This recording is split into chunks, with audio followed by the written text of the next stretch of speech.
right. I think we're live. I have no idea. I never know how these things work. So I'm going to wait for someone to tell me that we're live to know that we're live. Just keep an eye on the chats here. Just jumped on a few minutes early to try to make sure everything's working, and then we'll get into this at 6 o'clock or so. So if you're here early, welcome. I've only been home like 45 minutes or so from the airport. And, well, I'll wait till 6 just to tell you how incredible this trip was.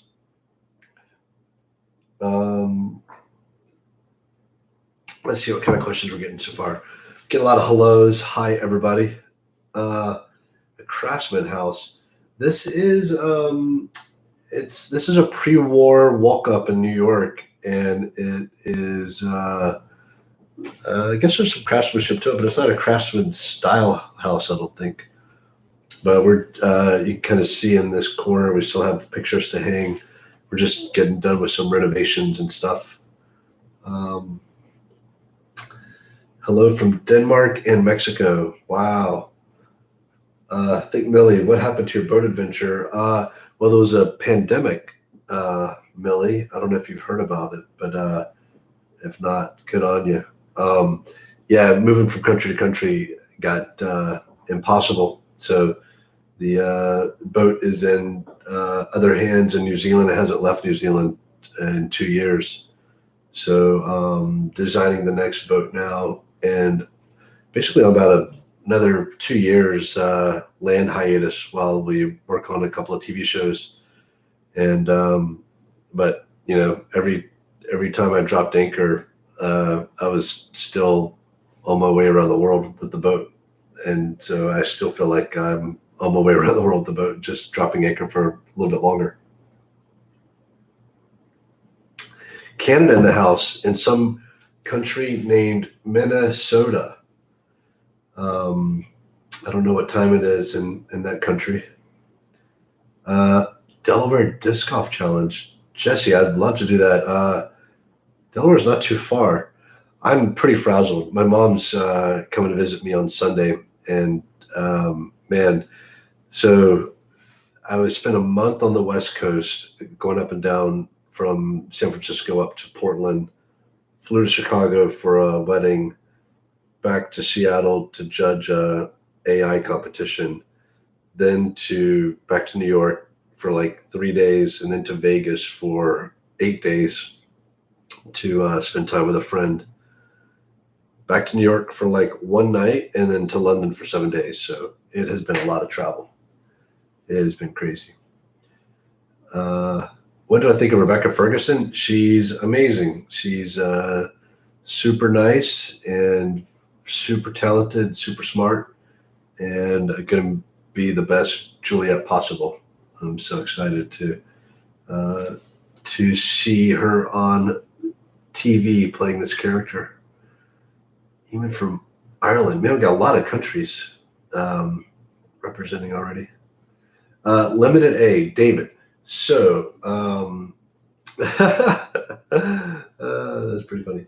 The limited A is just because I don't even know what I can and can't say. I know, the studios like to control all so I'm not gonna, and now I'm gonna try to keep names from slipping out of my mouth, but like I can't really announce any cast that hasn't been announced already. I can't show pictures or video of the sets, but what I want to share is just my overall impression of what it's like to stand in the middle of all the sets being built. So send all the questions you want, and I'll answer what I can. Hey, Debbie from Utah.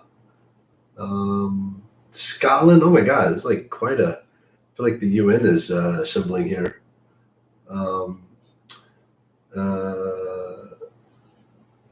What story arc in Wool makes you sad whenever you think about it? That's a great question.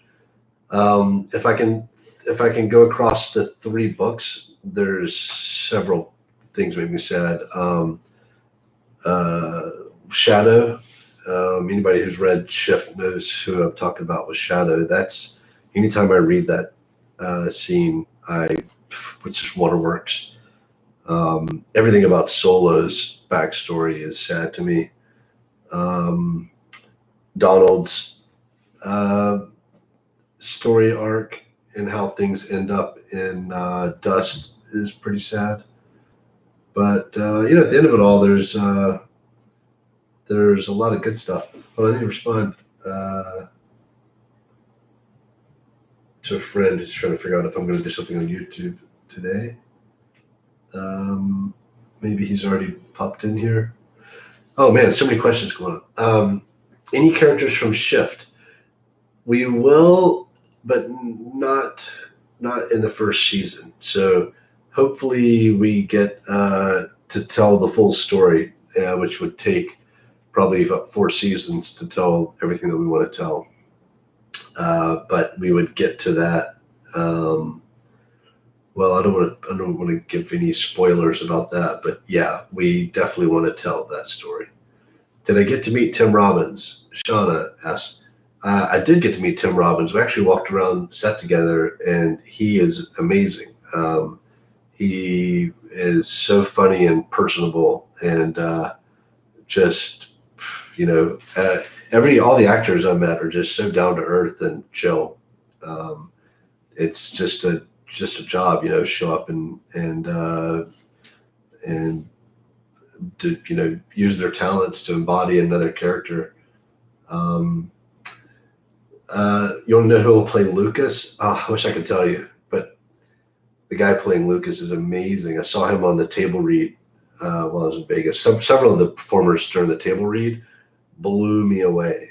I could not believe just how good actors, really talented actors, just have this magic about them that's hard to understand when you're not good at it yourself. But the actors playing Jean's and Allison, you're going to die when you find out who's playing Allison. I can't believe I can't tell you yet, but you're going to die. She's so incredible.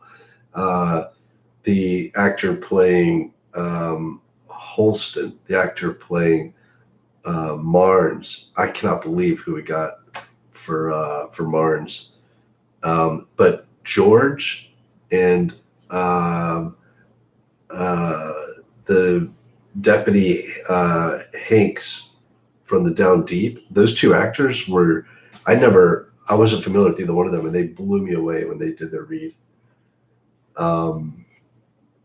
Yeah, Sherry's asking Tim freaking Robbins. Yeah, Tim Robbins has been announced, so I could talk about the only 2 actors that have been announced so far: Tim Robbins and Rebecca Ferguson. So that's the level that they're casting for this. It's insane.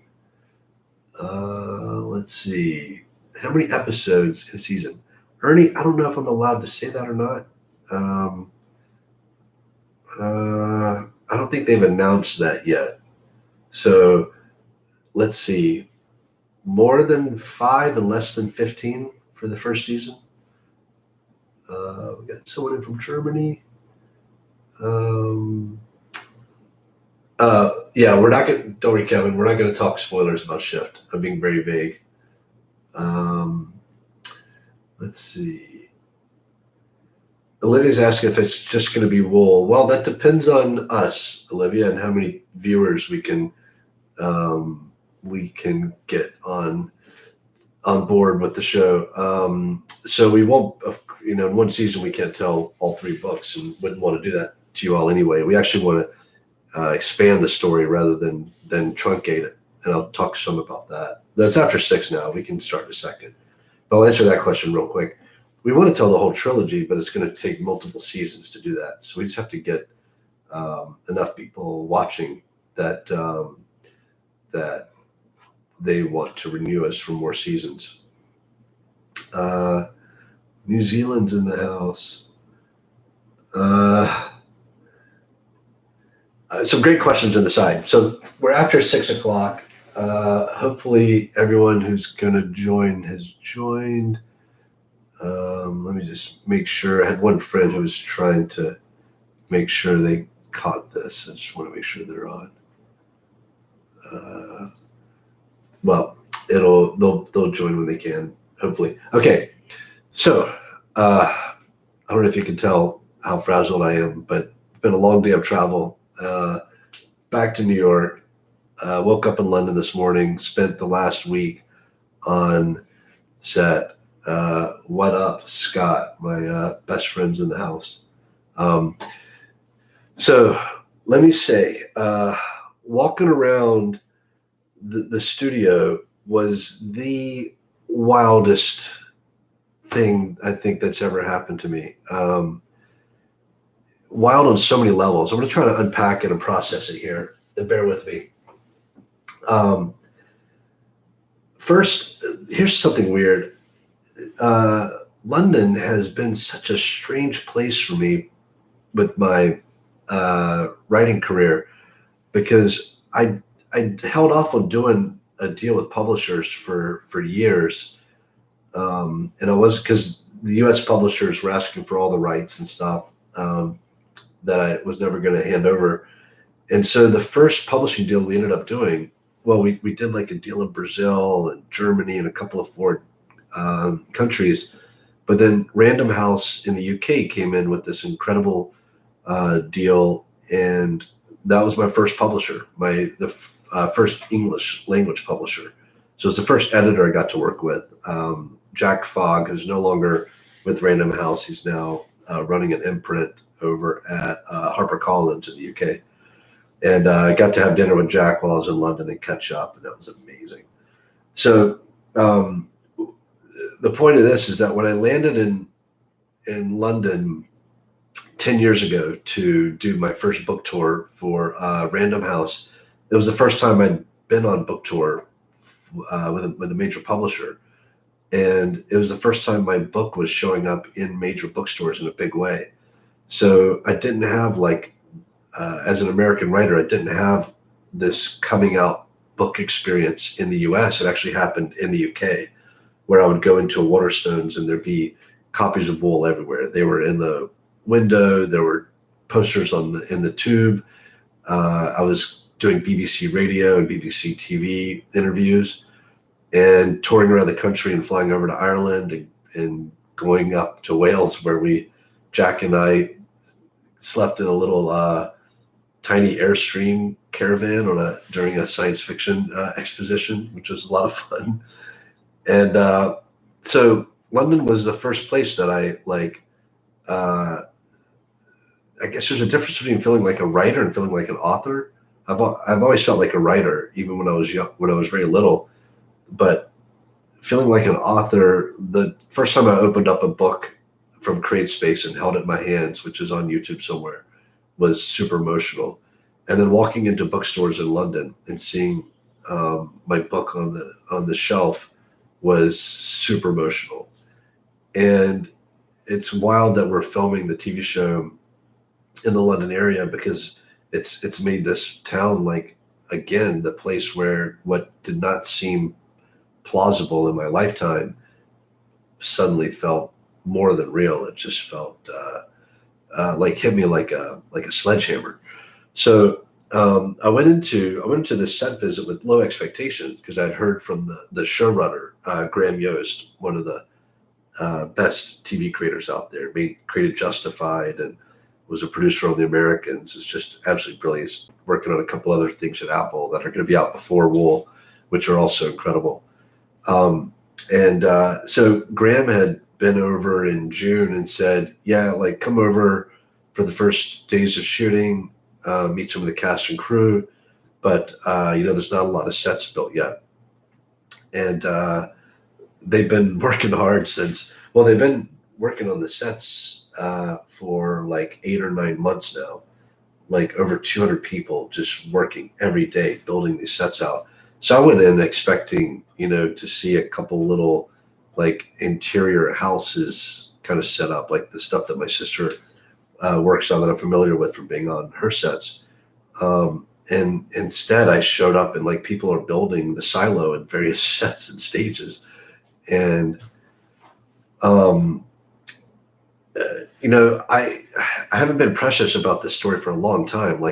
And I see several authors, professional writers who have written fan fiction in the whole world, like Ernie's, Samuel, Patrice, uh, all these amazing authors who have played around in this world. So it's already been collaborative. It's already bigger than me and bigger than just the book that I wrote. But on this set, there are hundreds. Everywhere you go, there are people just working all in the same direction to bring this world to life that I dreamt up, like working in a bookstore, and I have a hard time like holding that in my head when I'm walking around. Um, one building is just offices, like 3 stories with production and art on one level, and the writers and people doing fabrics and stuff on another floor. And everywhere you walk, it's just schematics on every wall of silo, uh, the shafts, the stairwell, different the cafeteria, the wall screen. Every single wall is just blueprints and schematics for building this thing. And it almost that part is all like a functioning architectural firm, basically creating this silo. But when you walk onto it, it feels like you're on a movie set. Like this is what they're going to shoot when they're showing the people building the silos in the flashbacks, because that's exactly what they're doing. They're having to sit down and draft out the actual whole breadth of the silo with the stairway in the middle, and then you walk across the parking lot to this huge hangar, this building. You could park a 747 in it, and you walk inside. I'm just gonna try to explain, because I can't share pictures. I took so many pictures and video, and I'm not going to share anything to get myself or anybody in trouble. But you walk inside this massive building, and it's steel girders inside the building. It takes up the whole building. The entire diameter of the silo is there, 3 stories high, with landings and walkways, and the shaft in the middle, and the spiral staircase. And you're walking inside of the skeleton of this silo that's being built. And the first day I was there, they were just starting to fill in the metal with some wood. And I was just chatting up the guys who were doing the construction. And it's fun. I walked around talking to a lot of the people who are building these sets. Like I don't think to introduce myself. So I'm just chatting with them, and they just think I'm some other person from a different department. I think there's just so many people there, you can't know them all. So not all of them knew that like they had me to blame for building all this crap.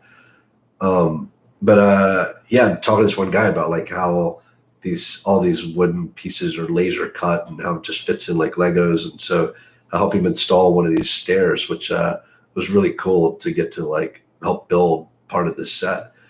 And then he was like, "What are you doing? You have a name badge on," and mine just says author. And I was like, "Yeah, I kind of made up all this stuff." And it turned out he's been listening to the audiobooks every day on his commute. And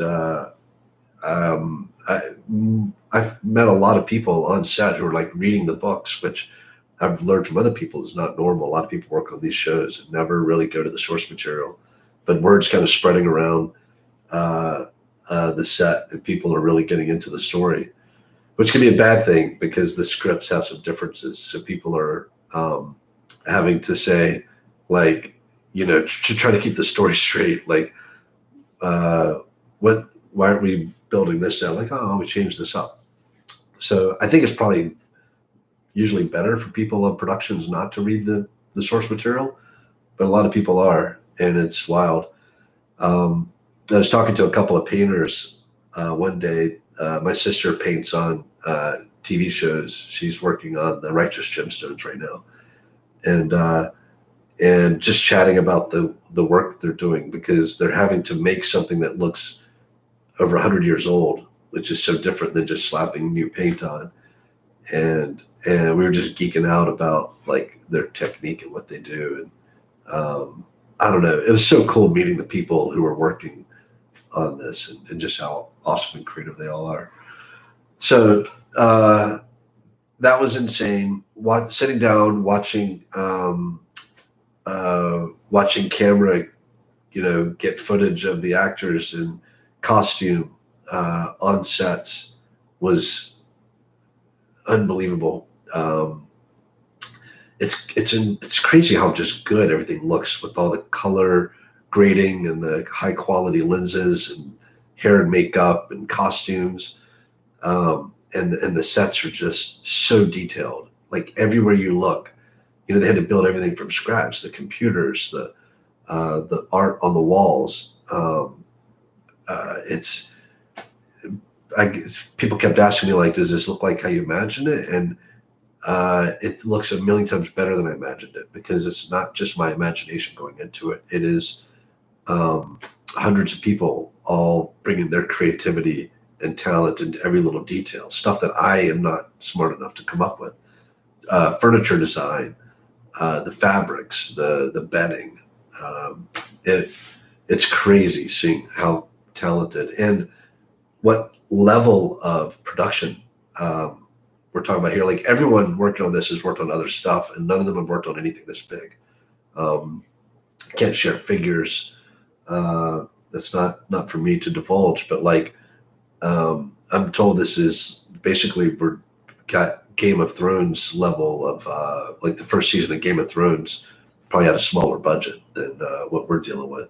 So they're sparing no expense. They are building sets that are just shocking to people who build sets. Like they had a hard time sourcing enough steel for this one part of the set, just because of shipping and logistics and COVID and all that. Anyway, I could go on forever talking about what it felt like to be on set, and I'm sure I'll talk about that some more. But let's take some questions. So I'm going to go down to the very end just to see what's happening live, and let's see when can you share the images with us? That's a good question. So one of the things I did on set the last day I was there is we actually had Apple come and shoot us doing some Q&A, kind of like this, but on set. Graham Yost and myself, and they're going to use that for promo. So they're already thinking about the behind the scenes stuff and how to release things. But my guess is there won't be a lot of stuff for maybe like a full year until we're ready to do previews and things like that, trailers, because you just don't want people to know what the world's going to look like until they're seeing it live. So I apologize in advance for how long this is going to feel to you all if you're waiting on this. It could be a year and a half, 2 years before this airs, but it's filming now, and that's just how long it takes for all this to go through. Kind of just answered. Someone's just asking about the release date. Yeah, a lot of people ask about the release date. Sorry, it's going to be forever. It's going to be so long from now that you'll have forgotten about it, moved on to something else by the time it comes out. I'll have to remind you all that it's happening. How much filming have they done so far? Very little. It's just starting now. We were just there for kind of the, pop of the cork. I hope the stairs look worn enough. Jill, they are thinking about how the steps would wear. The level of detail is crazy. There's, the ramp going up out of the airlock and into the surface. They thought about how the treads there would have been worn for walking up, but not worn walking down, because it's this one-way trip. So, these questions about, like, I hope they're thinking about this, I hope they're thinking about that. They're thinking about stuff that I haven't thought about. Like, everyone their jobs are uh, not just to build stuff, but to think about why they're building stuff and to design things that make sense in this world. So like everyone's having to understand the source material and the scripts in order to build things that are logical. And it's going into every element of design, like the type of lamps they use, the types of materials they have, the clothing they have. They're they're thinking about every little detail, the typography, the signs that are on the walls to like keep people motivated. Every little thing like that. Uh, let's see. Soundtrack, I don't know. Yeah, fan fiction. I'm just a huge fan of. I've written it and I love reading it. Yeah, Jake, you know as well as anybody in here, just what this whole process is like, and how intense has it been for me. And we'll catch up in our group about this, but like it's the first time it's felt real. And so that's another thing. I've got a Twitter. I think my pinned Twitter thread on my account is about how I don't believe anything's ever going to get made, and how that keeps me grounded through these development processes. Because we've worked on this for 10 years. And the whole time I've told myself nothing will happen, so don't get your hopes up.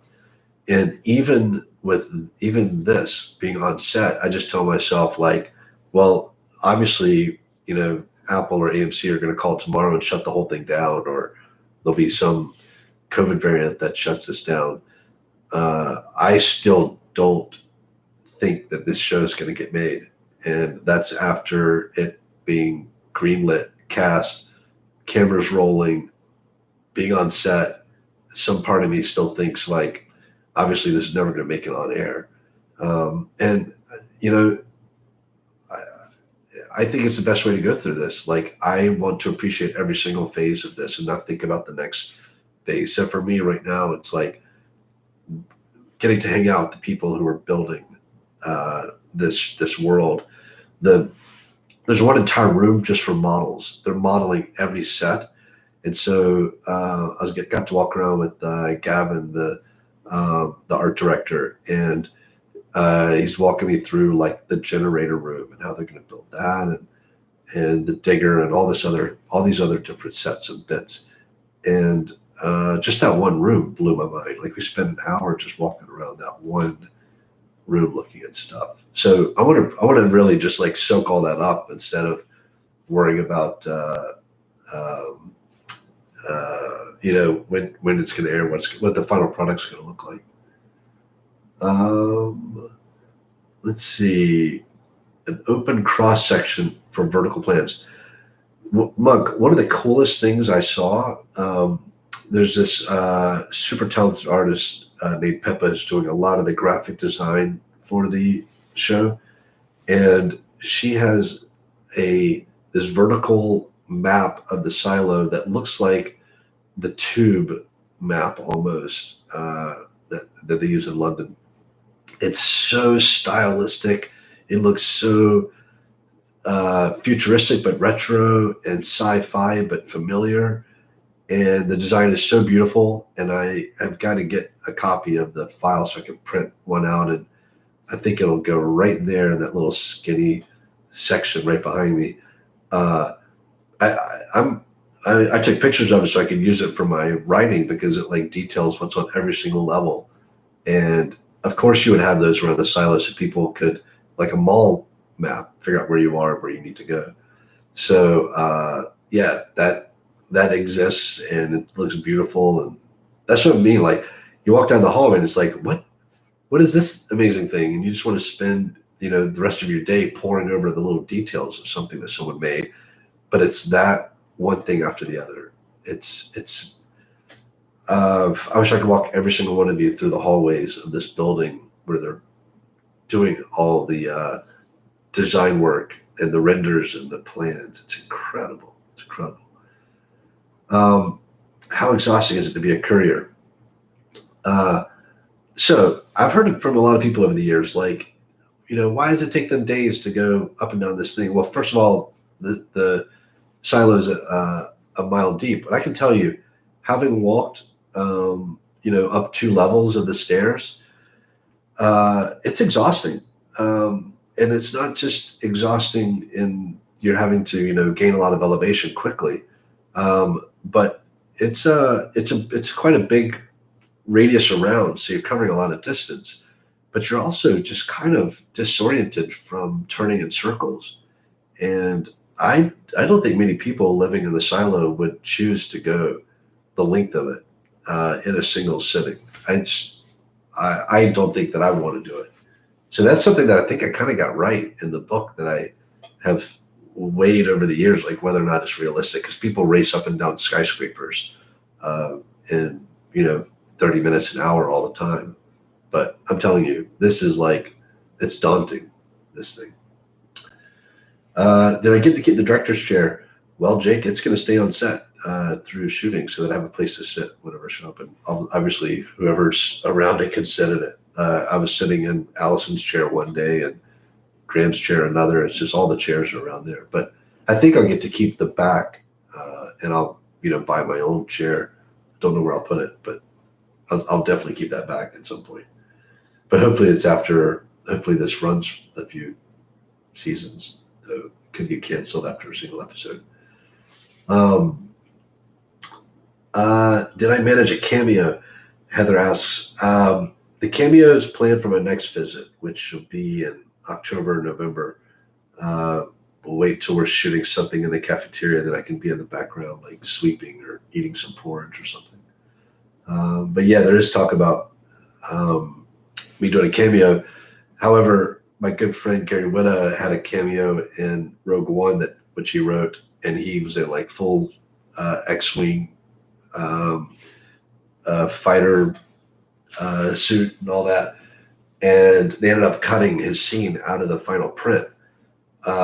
So just because they shoot something with you in it doesn't mean it's going to get made. But I know Gary loved that whole experience, and he's got all kinds of great set shots of him in a X-wing or A-wing outfit. So yeah, I'm looking forward to just the feeling of being on camera. I think it's going to be a little intense. Any Beacon 23 news? Is the TV show still happening? Yeah, while I was in London, I'm on the set of Wool, and we have a little writer's room. I'm getting some work done while I'm there between doing other stuff. And one of the things I'm having to do is read episodes of Beacon 23, which has also been greenlit and has some casting set. Like Lena Headey is our main female lead and co-star of the show. Zach Penn is show running that. He's absolutely brilliant. He helped write Free Guy, which you haven't seen. You should check out. It's amazing. He wrote Ready Player One. He's absolutely brilliant. He's just the genius behind bringing Beacon 23 to life. So yeah, that's a little bit behind where Wool is, but not too far behind. And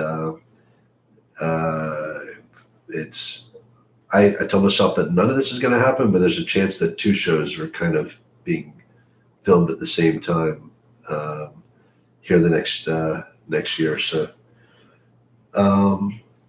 What else? I was looking for the Bahamas this year. How is it in the Bahamas? Anything else on Molly Fide? Well, Brian, I've got a 5th book mostly written, so I will eventually get back to that. I just keep. I think the next thing I want to write actually is another book in the world of Wool. Just wrote the first couple of chapters and finally detailing what's happening in Silo 40, which I've teased for a decade now. What's happening over there, and I'm finally talking about that a little bit. So I'm going to write that story. I think it's going to end up being a second trilogy that doesn't step on the other characters too much. Lets that trilogy stand on its own, and then write this other trilogy that's in the same world and has some intersection, but is a bit different.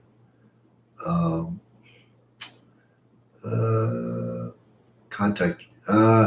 You can try email or DMs, Anna, to contact me. I don't see everything anymore. I try to, but I miss stuff all the time. But my email is just hughhowie@gmail.com if you want to try to get something to me. I just can't guarantee that I'll see everything. How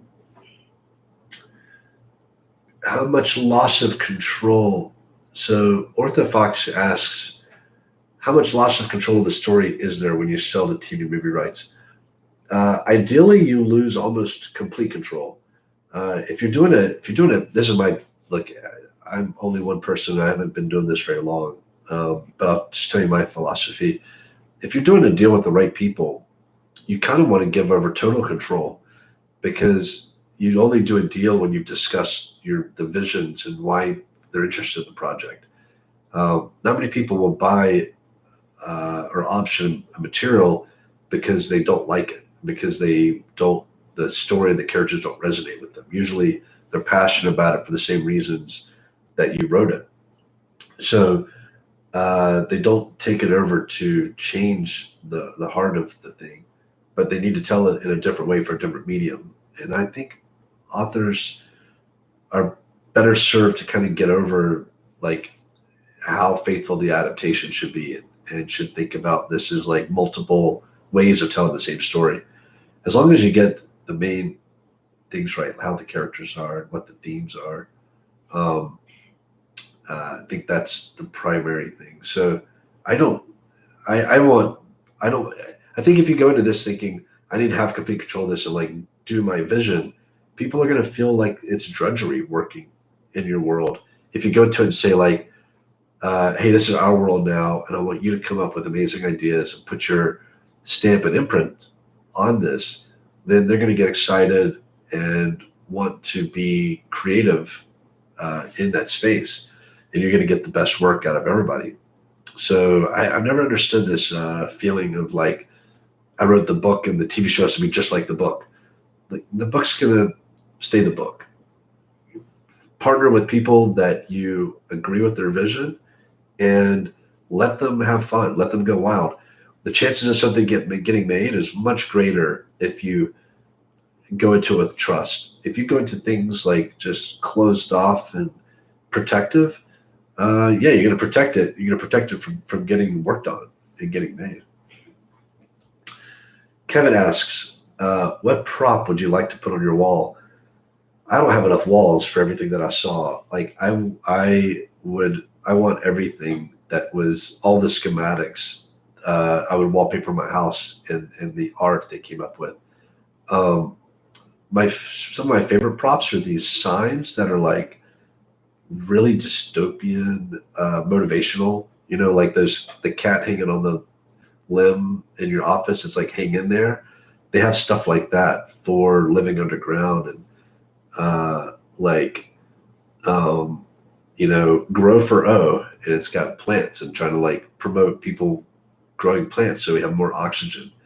And it's all done in this kind of the Fallout video games kind of style of cutesy, jarring, cartoony, like mildly upsetting kind of art. And it's so good. It's so good. And some of it is done on like metal signs that have been aged. It looks like an old Pepsi or Amico sign. I would love to have at least one of those on my wall.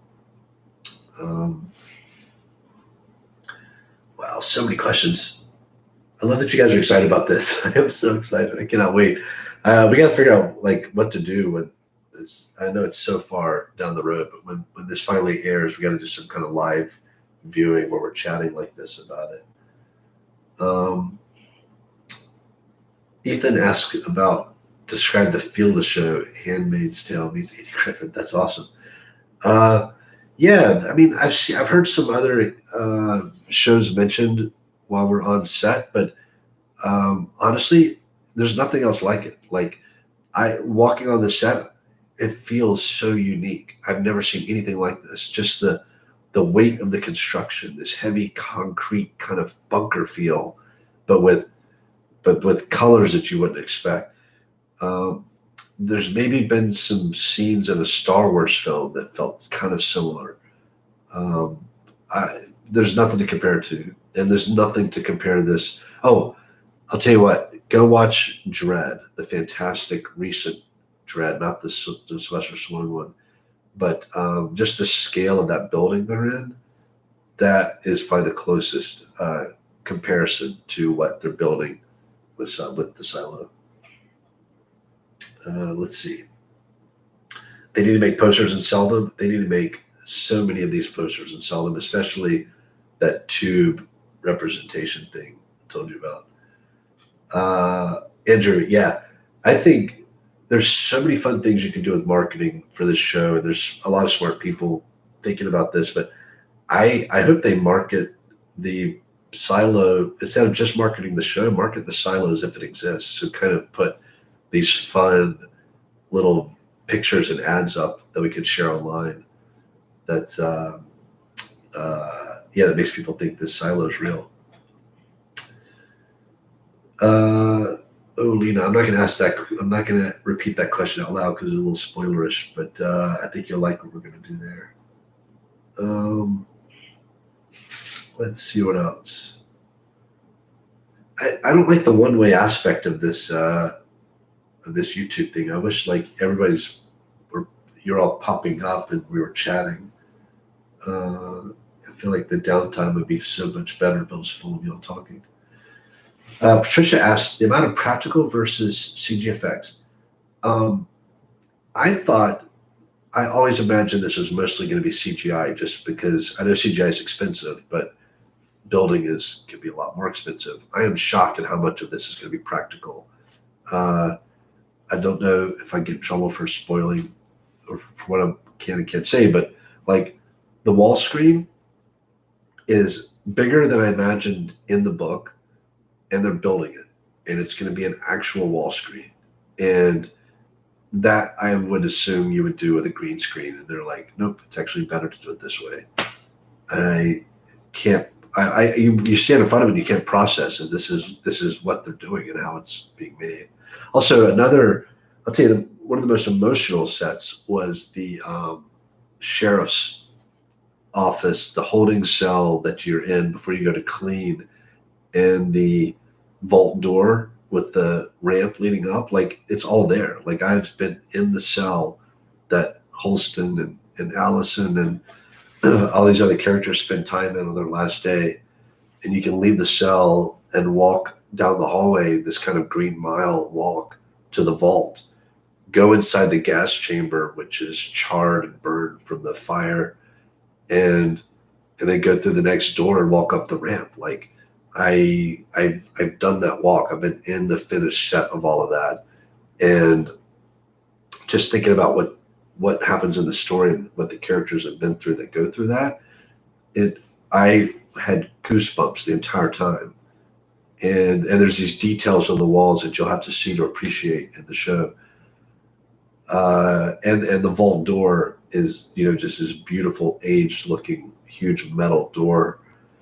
It's crazy to be in that setting, to be inside that jail cell and think about, and the cell has this window, its own little wall screen out to the world, and you can just imagine Holson sitting there and seeing, his wife on the landscape and having to work at his desk every day and seeing her out there. And it's like, you're no longer sitting there with a Word document trying to imagine this. You're actually sitting in the place that you dreamt up.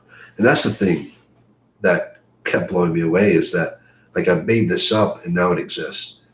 And people are working every day, long weeks making this a reality and making it as detailed and believable as possible. And it's just, I don't know how people ever get used to this. I don't think I ever could. Well, if anybody came in late, I think all this will be recorded on YouTube. Well, Holly, so this show is not going to be more popular than the Game of Thrones, just because that's almost nothing has ever been that popular. So it's hard to know. Because my expectations just stay so low about everything, I just assume this might be one of those great shows that no one finds. And that'd be awful, but like I'll just have to appreciate the show getting made. Kevin asks if I feel like the story is no longer yours. Absolutely. I felt that for a long time, Kevin. This show belongs, this story belongs to so many readers and writers and artists. Some of the art direction came from just looking at fan fiction art that's on Google, looking at the graphic novel. Like I am just one voice in so many people that have played around in this world. So yeah, it's way out of my hands now, and I love that feeling. Like I would much rather it be communal than something that I like own by myself. I like playing with others. Um, let's see. Promotional T-shirts made of 100% wool. That's a great idea. We should do that. Um, okay, God, I've been like just jabbering for 45 minutes about this. I think I've answered the ones that are jumping out.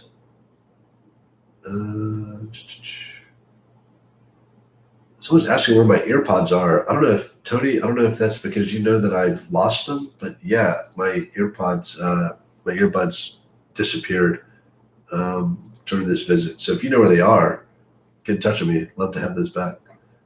I think they fell out of my pocket in the car one day. Yeah, someone's like, I don't know about Beacon 23. It's crazy how much is going on, and both of the Beacon 23 and Wool AMC is involved with both of those. And I was catching up with one of the creative people at AMC, and they asked me what else I was working on, and I pitched a TV show, and they were like, let's make that too. So I've got to be careful what I say. So I think now we're like making this third show together. So busy. All right. I feel like I've probably said twice as much as I should say. The main thing I really want to get across to you guys is just my befuddlement that things have gotten to this point. And also because seeing the people who showed up, a lot of you are people that have been here from like day one, like reading these books while they were coming out in serialized fashion. And none of this would have happened without your word of mouth and readers globbing onto these stories the way they have. So thank you from the bottom of my heart. Like this, walking around these sets was a dream come true. And not even a dream come true. It was beyond anything that I ever dreamed would actually happen. And it's all because of your enthusiasm and your love of these stories. And I guess let's keep that up, like try to get as many people reading these books before the show comes out so that, this isn't one of those things you want to keep to yourself, because whether or not we see a season 2, 3, 4 is all based on, bean counters seeing the right numbers. So we got to get like everybody turned on to this. But there'll be plenty of time for that. We've got, so much time to share the word. But for now, like I'll just do as much as I can to share what's going on in my experiences, and you can always reach out to me on Twitter, or email, or whatever. I like to answer questions publicly because then more people can learn from it. So if I get a question by email that I like, it usually ends up being a blog post instead of a reply. I think that's it though. I'm going to go unpack bags and do laundry and all that fun stuff after being on the road for quite a while. So great hearing from you guys, seeing your names, hearing your questions. A lot of you have got to catch up with in person. Oh my God, there's Emily, who I just spent time with in Vegas, who's like my new best buddy for escape rooms and board games. So cool that you turned up. Man, I love you all. I will do this again because we need to catch up more, and excited about what you all are working on. There's a lot of creative people in this chat, so need to start catching up with my reading for all your works. And we'll see you on the flip side, and I'll try to keep you updated as things progress. But thanks to you all. Love you all. Talk to you again soon.